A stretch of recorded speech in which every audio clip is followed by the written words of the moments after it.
The last-minute deal may have spared us from a government shutdown, but two major riders attached to the negotiations will impact the District of Columbia and its citizens. First, the district will not be allowed to use its own funding for low-income women seeking abortions. Second, that controversial school voucher program, the one that most elected city leaders oppose for private and religious schools, that voucher program, it's now back in.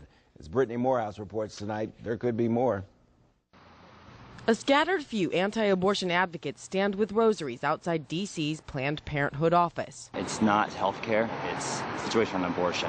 So they have mixed reviews about last night's budget deal. On the one hand, they are unhappy federal funding for Planned Parenthood was not stripped.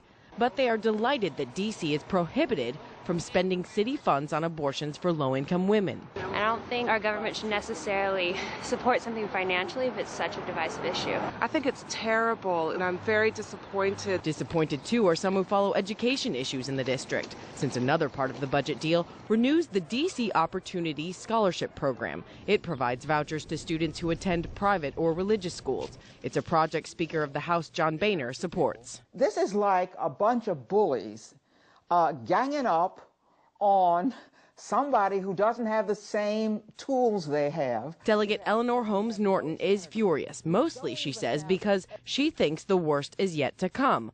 One rider still possible, banning D.C. from paying for needle exchange programs. The rider that's responsible for the statistic that says the district has the highest AIDS rate in the country, because needle exchange, it has spread AIDS throughout the city. The details regarding needle exchange and D.C. funding will be hammered out in the days to come. Brittany Morehouse, 9 News Now. The Congress will also hammer out just how much more federal funding to cut from the district. One measure that the House already passed back in February cut some $80 million from D.C. programs. It's